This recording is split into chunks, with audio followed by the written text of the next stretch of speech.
NEBOSH IGC 01 Important Questions and Answers. Unit IGC 1. Element 1. Foundations in Health and Safety. 1. Replacement or repair of damaged plant and equipment is a cost that an organization may face following a workplace accident. List 8 possible costs to the organization following a workplace accident, or identify the possible cost to an organization following an accident in the workplace. Or identify possible costs to an organization resulting from inadequate health and safety standards. Direct costs. Fines in the criminal courts. First aid and medical cost. Workers' sick pay. Overtime to make up for the lost time. Lost production time whilst dealing with the injury. Compensation payable to the victim. Increase in insurance premium and indemnity payment. Indirect costs. Loss of staff morale in the organization. Damage to public image and business reputation. Cost of recruiting and training, temporary replacement of labor. Cost of remedial action following an investigation. General difficulties in recruiting and retaining staff. Compliance with any enforcement notice served. 2. Explain the 3 good reasons for preventing accident in the workplace. Or explain the reasons for maintaining and promoting good standards of health and safety in the workplace.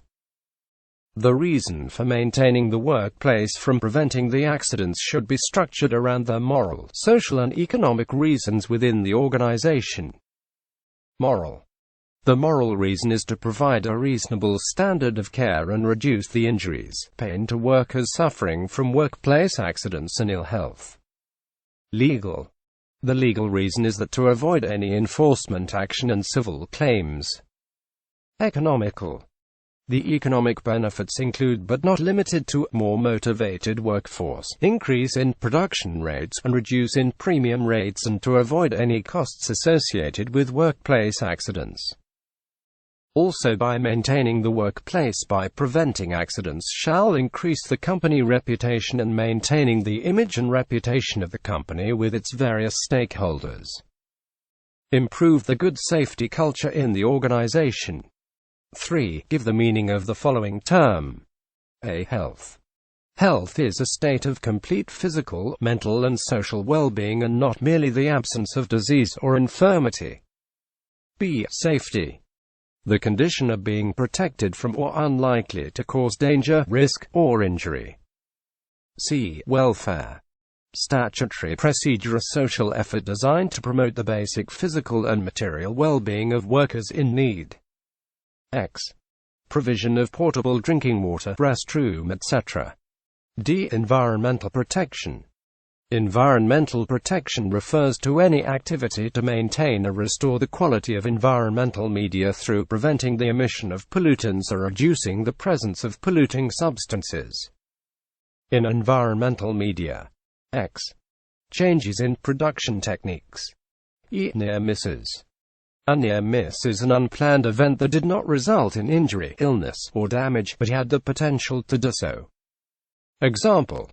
A stone falls from height and close to your body, but there is no accident or damage to the property.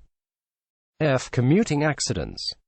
Every accident is referred to as commuting accident, which an insured person suffers on the way to or from the place of the insured activity. These are mainly road accidents, which represent more than half of the commuting accidents. A commuting accident is an accident an employee suffers while traveling to or from his place of work. A hazard. Something that has the potential to cause harm, including ill health, injury, loss of product and/or damage to plant and property, e.g. substances, machines, methods of work, etc. For example, loud noise is a hazard because it can cause hearing loss. H. Risk. The likelihood of harm occurring and its severity. Severity X. Likelihood. For example, there is a risk that it may cause harm, but the level of risk depends on the circumstances. 4. Outline. 1. Workers' responsibility. 2. Outline the health and safety responsibilities of workers. take responsible care of their own safety and that of other people who might be affected by the things that they do and the things that they fail to do. Comply with organization safety instruction and procedures. Report any situation which they believe could be a hazard and which they cannot themselves correct. Report any work-related accident or ill health. Use all safety equipment properly and not tamper with it. 3. Employer's responsibility. 4. Outline the health and safety responsibilities of employers towards workers at work. To provide and maintain workplaces, machinery and equipment and use working methods that are safe. Give necessary instruction, training and supervision in application and use of health and safety measures. Introduce organizational arrangements relevant to activities and size of undertaking. Provide PPE and clothing without charge to workers. Ensure the work organization, particularly working hours and rest breaks, does not adversely affect occupational safety and health. Take reasonably practical measures with a view to eliminating excessive physical and mental fatigue. Keep up to date of scientific and technical knowledge to comply with the above. 5. Outline why it is important that all the persons in an organization are aware of the roles and responsibilities for health and safety. By knowing the responsibilities is the right education and will preserve the employee free from ill health. The awareness shall protect themselves and those around them from harm. The employees shall cooperate with employer, including reporting any situation that present imminent risk. The employee shall actively participate and exercise all health and safety-related matters and committees. The employee shall work towards and achieve the health and safety standards set by the employer. The employee to be familiar with occupational health and safety legislation compliance while at work. It will ensure them to keep the workplace and the equipment so well maintained without risk. To avoid any misuse of workplace welfare facilities provided.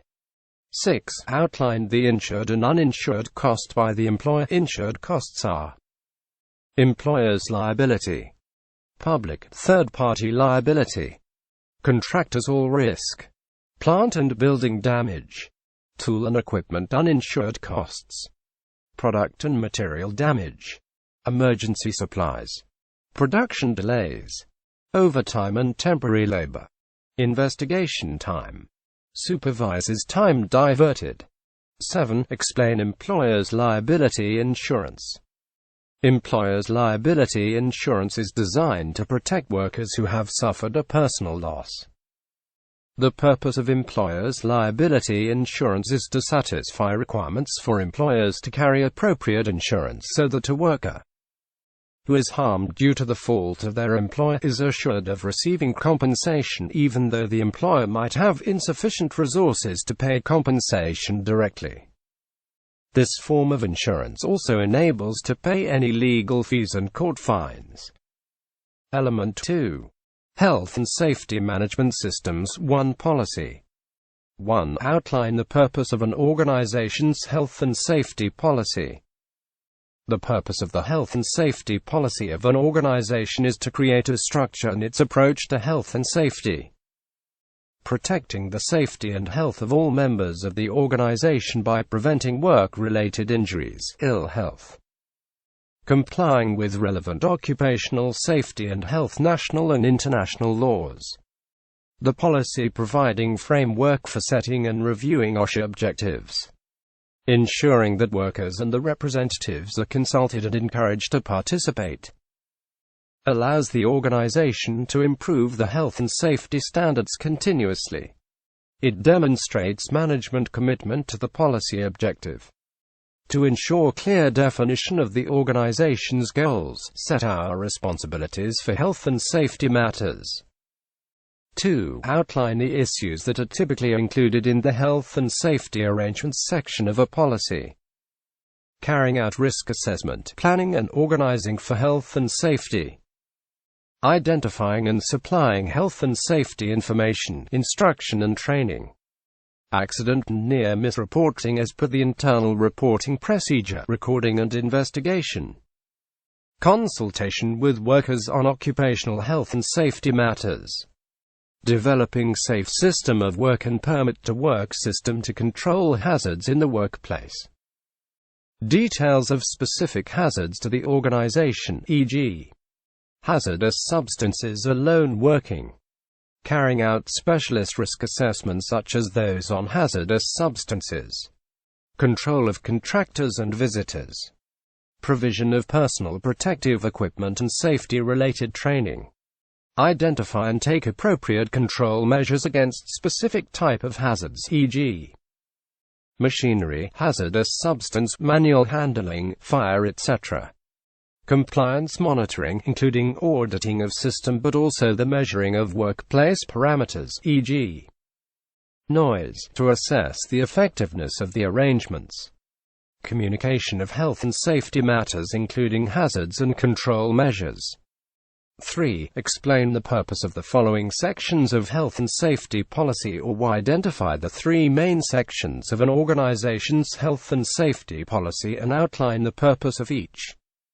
Statement of intent demonstrates management commitment towards health and safety and sets goals and objectives of the organization. Organization. The purpose to which is to allocate the health and safety responsibilities within the company and reporting lines. Arrangements. Set out in detail the systems and procedures to show how the policy is being implemented. General arrangements are planning, organizing, 4 Cs, accident and reporting, and specific arrangements of fire, electricity, manual handling, work at height. 4. Outline the main components of a health and safety management system. Or, outline the key elements of a health and safety management system. Policy. The company should have health and safety policies which contributes the company business performance. This would allow the companies to satisfy the expectation of shareholders, workers and customers. The policy must be cost-effective and aim to achieve the health and safety standards.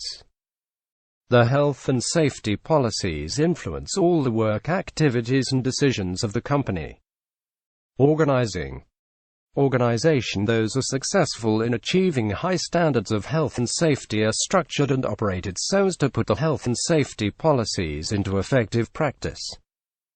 It must be organized by putting effective communication and promotes the competency of workers which would enable the workers to contribute their effort. Planning and implementation.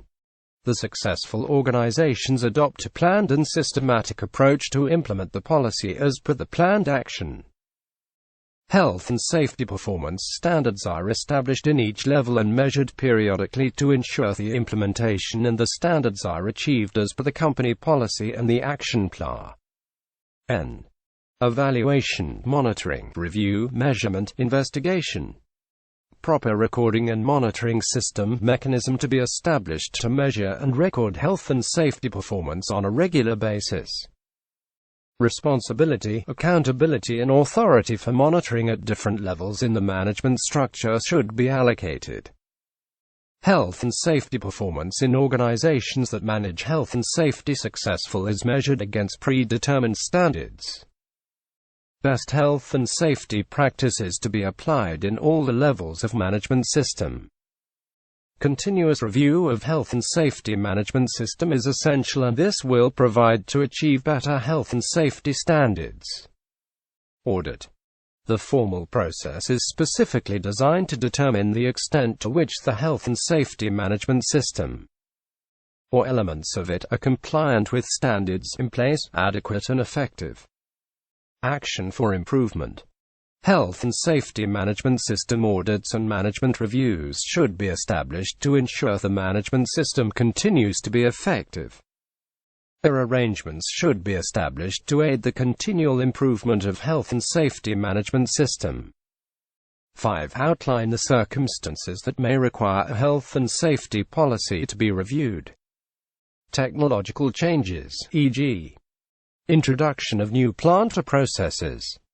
Organizational changes, e.g., changes to key personnel, such as a new CEO or MD, or changes to the management structure of the organization. Legal changes, such as the introduction of new legislation applicable to the organization. Changes to the type of work that the organization does, where an audit, investigation or risk assessment suggests the policy is no longer effective. When requested by a third party, such as an insurance company or client. Following enforcement action. Following consultation with the workforce. After the passage of time, e.g., an annual review is a common practice.